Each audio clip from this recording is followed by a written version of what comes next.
Pondok ini mulai besar itu setelah Mbah Mesir wafat. Mbah Mahyen itu membangun masjid dan ini dalam dibangun oleh Mbah Mahyen. Kalau tahunnya mungkin ya jelas sebelum kemerdekaan ya Mas. Dan di Pendapa ini kan ceritanya dulu itu untuk rapatnya Hizbullah itu loh, tentara Laskar Hizbullah itu. Jadi memang sejak dari dulu itu kakek-kakek kami itu memang juga pejuang dalam agama, juga pejuang kemerdekaan.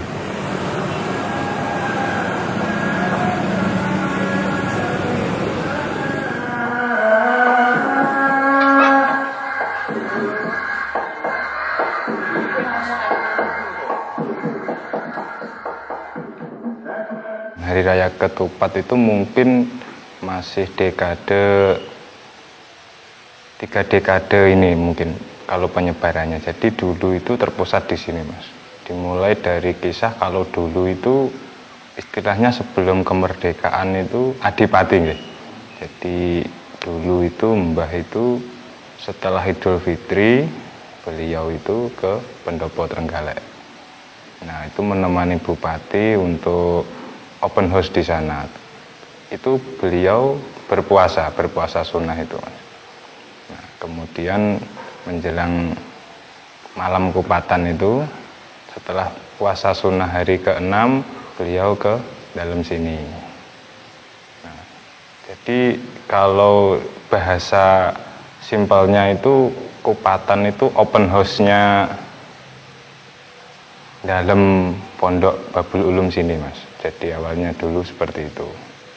Kemudian lambat laun semakin tahun setelah Mbah Mesir diteruskan oleh Mbah Mahyen sebagai generasi penerus, kemudian sampai Mbah Muin. Mbah Muin itu wafat tahun 1982 Masehi. Nah, kemudian diteruskan hingga sekarang ini. Dan untuk penyebaran ke desa-desa karena memang dulu itu dari sejak mbah-mbah saya itu kan giatnya di bidang keilmuan, jadi bukan hanya ngaji dengan para santri di pondok, tapi juga ngaji ke masyarakat di desa-desa itu. Jadi secara otomatis santri beliau itu lintas desa, lintas kecamatan.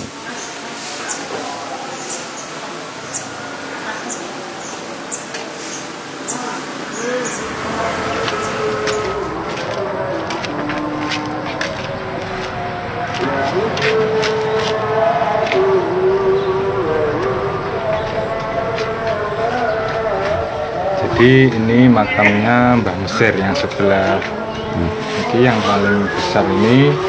Jadi beliau dulu di pondok itu merintis pondok, membangun pondok sekitar tahun 1671 Masehi.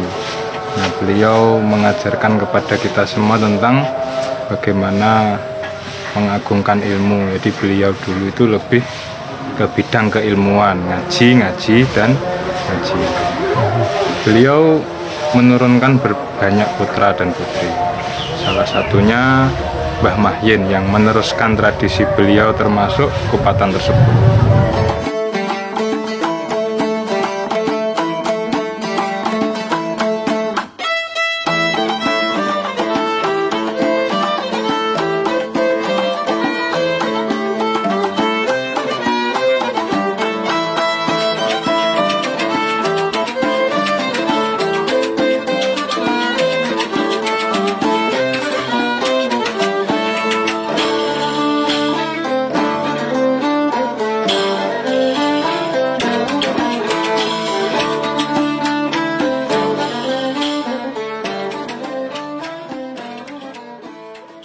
Mengapa kupat itu kok dijadikan dari apa itu daun kelapa muda atau disebut dengan janur? Janur itu kan berasal dari bahasa Arab. Janur itu ja'a an-nur. Kalau dimaknani ja'a wis teko apa an-nurun nur. Ja'a teko apa an-nurun nur.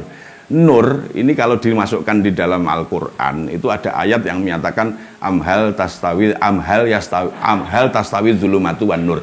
Apakah sama yang namanya gelap dengan terang? Yang namanya terang itu identik dengan keilmuan, pengetahuan, dan pengetahuan itu identik dengan keberlangsungan penguatan daripada iman dan Islam. Sementara yang gelap ini identik dengan bodoh. Lah bodoh itu sangat identik dengan kekufuran, kemusyrikan. Maka kalau kita padukan dengan ini Quran seperti ini, maka Mbah Mesir itu membuat kupat itu memberikan satu ibrah atau pelajaran bagi cucu-cucunya lah, minimal cucu-cucunya ataupun khalayak umum yang welcome kupatan. Ini monggo lah punya satu pemahaman bahwa Mbah Mesir nggawe kupatan iki berarti ngongkon anak putune menyuruh khalayak umum untuk monggo sebagai seorang muslim, sebagai seorang mukmin kita terus menggali keilmuan kita, tolabul ilmi, jadi figur-figur yang berilmu. Otomatis ketika seseorang itu menjadi figur berilmu, Islam dan imannya kuat. Karena apa? Karena hidup dan matinya Islam itu kan karena ilmu.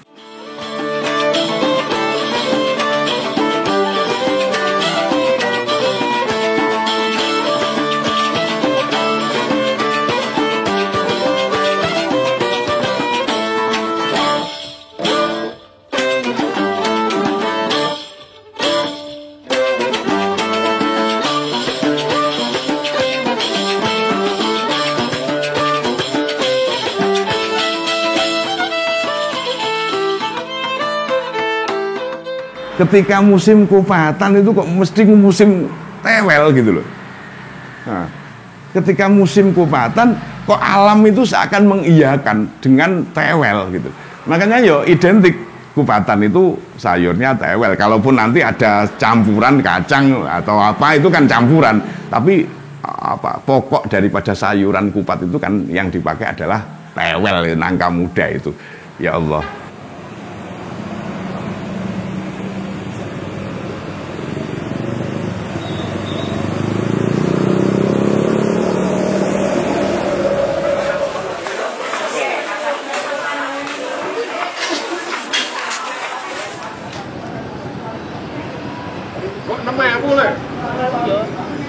Lagi katut Bapak. Rong dina 6.000. Nggih, sawan beto. Nggih, sawan beto. Jadi saya juga tidak heran kalau memang kupatan itu menyebar karena mungkin bisa jadi alumni-alumninya kakek-kakek saya dulu, santri-santrinya kakek saya dulu kan ingin tabarukan, ingin ngalap berkah, jadi meniru budaya. Dan semoga budaya itu bisa diteruskan menyebar luas. Jadi sebagai penerus kami justru malah berbangga, berterima kasih. Artinya perjuangan kakek kami itu diterima oleh masyarakat. Bukan kok malah kami merasa loh pendiri kok semakin banyak yang meniru. Justru malah kami berbahagia. Artinya kan perjuangan-perjuangan kakek itu bisa diterima masyarakat dengan baik, bisa dilakukan dengan baik.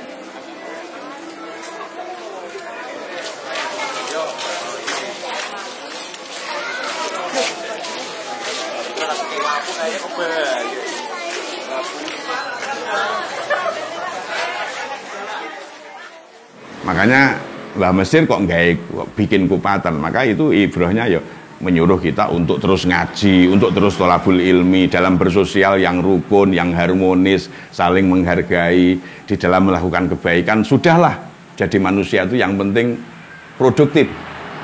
Produktifnya manusia bagaimana? Standarnya hadis, Rasulullah bersabda, khairun nas anfa'uhum linnas. Sebaik-baik manusia yang paling bermanfaat pada orang lain, manusia yang lain. Entah diakui atau tidak kebaikan kita, tetap kita harus eksis, berbuatlah baik, bermanfaatlah untuk orang lain. Insya Allah kalau kupatan ini bisa jadi renungan dan pelajaran. Sudahlah, ndak hanya durinan tok, sa Indonesia apik kabeh wis.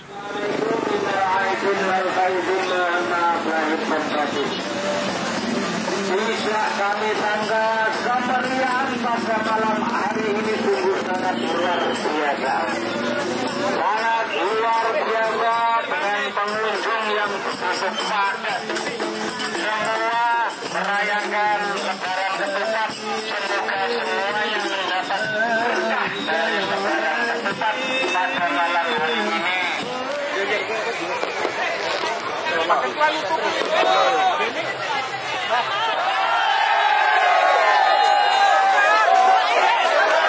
Saya bahagia, euforia Kupatan itu sangat meriah di mana-mana. Namun akan tetapi perkembangan zaman di era-era sekarang ini justru yang ramai itu hanya jalan. Jadi di mana istilah anjang sana, silaturahim, saling bersalaman, saling mendoakan itu yang saya lihat, semoga saya salah. Yang saya lihat itu semakin pudar, hanya ramai di jalan itu. Nah, harapan kami ini ya semoga masyarakat itu bukan hanya ikut euforianya saja, tapi ya ikut bagaimana ajaran-ajaran kakek kami terdahulu.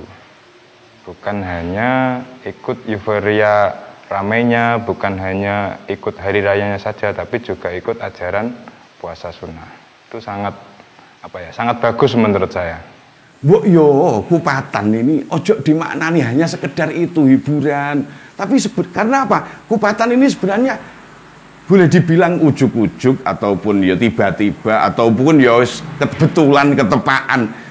Tapi terlepas daripada itu, Kupatan itu kan mengandung filosofi, mengandung ibrah, mengandung pelajaran yang ya tadi kembali karena budaya itu Mbah Mesir saya yakin mencetak budaya ini adalah untuk menciptakan dan mengawal memberikan satu corak pendidikan umat untuk lebih baik.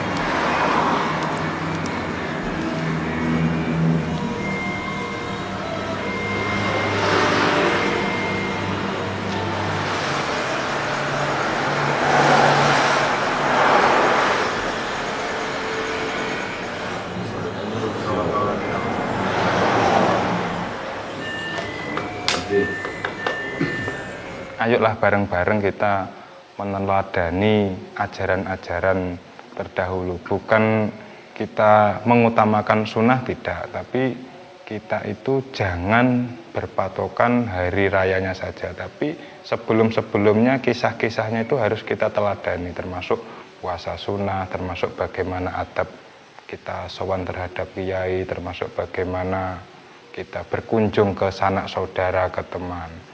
Yang menjadi unik adalah bagaimana ketika kenal atau tidak kenal. Nah, kemudian di sini Hari Raya Ketupat itu kalau orang tidak kenal masuk tetap pasti dikasih ketupat itu. Hari Raya Ketupat itu setiap rumah itu membutuhkan biaya yang tidak sedikit, Mas. Masak ketupat, masak opornya, sayurnya dan lain-lain. Nah, itu dulu Mbah Mesir mengajarkan keikhlasan untuk bersedekah, keikhlasan untuk bagaimana ikramud dhaif, memuliakan tamu. Nah, diajarkan lewat haliyah, lewat hal-hal seperti ini.